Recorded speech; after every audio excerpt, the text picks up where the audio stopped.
ഇപ്രാവശ്യം മുന്തിരിങ്ങ ഇഷ്ടംപോലെ ഉണ്ടായിട്ടുണ്ട്. കഴിഞ്ഞ വർഷത്തതിനേക്കാൾ 4 ഇരട്ടി ഉണ്ടെന്ന് എനിക്ക് തോന്നുന്നു. കാരണങ്ങൾ പലതായിരിക്കാം. അതിലൊന്ന് മെയിനായിട്ട് കാലാവസ്ഥ തന്നെയാണെന്ന് എനിക്ക് തോന്നുന്നു. കാരണം ഇപ്രാവശ്യം കുറച്ച് ഹ്യൂമിഡ് ഉണ്ടായിരുന്നു. മുന്തിരിങ്ങയ്ക്ക് ഹ്യൂമിഡ് നല്ലതാണെന്ന് എനിക്ക് തോന്നുന്നു, വ്യക്തമായിട്ട് അറിയില്ല. പിന്നെ ഇത് പൂ പിടിച്ച സമയത്ത് അധികം കാറ്റുണ്ടായിരുന്നില്ല. പിന്നെ ഇഷ്ടംപോലെ ചെടികളും പൂക്കളും ഒക്കെ ആയതിൻ്റെ പേരിൽ ഇഷ്ടംപോലെ തേനീച്ചകളുണ്ട്. എവിടെ നോക്കിയാലും നമുക്ക് തേനീച്ചകളെ കാണാം. അതും ഒരു വലിയ റീസൺ തന്നെയായിരിക്കാം. പിന്നെ കുറച്ചൊക്കെ കാട്ടുകിളികൾ കഴിക്കും, കുറച്ചൊക്കെ കൊഴിഞ്ഞു പോകും, കുറച്ചൊക്കെ കായ്ച്ച് തിന്നും. അത് സ്വാഭാവികമാണ്. അല്ലെങ്കിൽ തന്നെ ഏത് മരത്തിലെ ശിഖരങ്ങളാണ് ഉണങ്ങാതിരിക്കുക? ഏത് ശിഖരത്തിലെ ഇലകളാണ് കൊഴിയാതിരിക്കുക? ആ ഇലകൾക്കഗ്രത്തുണ്ടാകുന്ന ഏത് പൂവാണ് വാടാതിരിക്കുക? ആ പൂവിലെ ഏത് ദലങ്ങളാണ് കൊഴിയാതിരിക്കുക? ഒന്നും ശാശ്വതമല്ല. ഈ ഒരു ഓർമ്മപ്പെടുത്തൽ പ്രകൃതി നമുക്കെപ്പോഴും തരുന്നുണ്ട്. എങ്കിലും വ്യഥകളെ തുടച്ചു നീക്കിക്കൊണ്ടുള്ള യാത്രയാണ് ജീവിതം. നോവിൽ കൊഴിഞ്ഞു വീഴേണ്ടതല്ല ഒരു ജീവിതവും. നോവിൽ നിന്ന് പഠിച്ച് കഴിയുന്നത്ര മുന്നോട്ട് പോകാൻ ശ്രമിക്കുന്നതാണ് ജീവിതം. ചില ബന്ധങ്ങൾ നമ്മൾ അറുത്ത് കളയുന്നു, ചിലത് സ്വയം അറുത്ത് രക്ഷപ്പെടുന്നു. രണ്ടും നമുക്ക് നൽകുന്നത് വ്യഥകൾ തന്നെയാണ്, നോവ് തന്നെയാണ്. ഈ നോവുകളെ എങ്ങനെ തരണം ചെയ്യാം എന്ന് ചിന്തിച്ച് തന്നെ നമ്മുടെ ജീവിതം തീരും പലപ്പോഴും.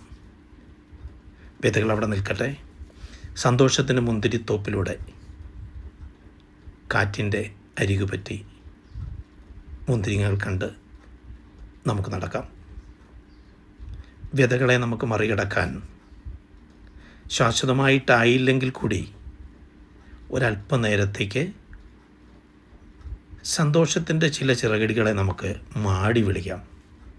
പ്രകൃതി അത് നമുക്ക് നൽകും. ഈ കാണുന്ന കൃഷികൾ ഞാൻ ചെയ്യുമ്പോൾ സത്യം പറയുകയാണെങ്കിൽ എനിക്ക് നൽകുന്ന സന്തോഷം വർണ്ണിക്കാൻ കഴിയുന്നതിനപ്പുറമാണ്. ഒരു പണിക്കാരനുമില്ലാതെ നമ്മൾ തന്നെ സ്വയം വിയർത്ത് ചെയ്യുന്ന ഏത് ജോലിക്കും അതിൻ്റേതായൊരു സാറ്റിസ്ഫാക്ഷനുണ്ട്. വ്യഥകളെ തരണം ചെയ്യാൻ, നോവിനെ മറികടക്കാൻ ഈ പ്രകൃതി നൽകുന്ന വരദാനം ആവതും ഉൾക്കൊണ്ടുകൊണ്ട് ഞാൻ മുന്നോട്ട് പോകട്ടെ. നിങ്ങളുടെ അനുഗ്രഹങ്ങൾ, നിങ്ങളുടെ കാഴ്ചകൾ, നിങ്ങളുടെ ലൈക്ക്, നിങ്ങളുടെ കമൻറ്റ്, മോണിറ്റൈസേഷനൊന്നും വലിയ കാര്യമായിട്ട് ഞാൻ കണക്കാക്കുന്നില്ല. പക്ഷേ ഈ പൂക്കൾ, ഇതിലെ തേനീച്ചകൾ, ഈ പ്രകൃതി നൽകുന്ന സന്തോഷം, ഇതിലെ ഓരോ ചെറുജീവികളും എനിക്ക് നൽകുന്ന ഒരു സന്തോഷത്തിൻ്റെ മുകുളങ്ങളുണ്ട്.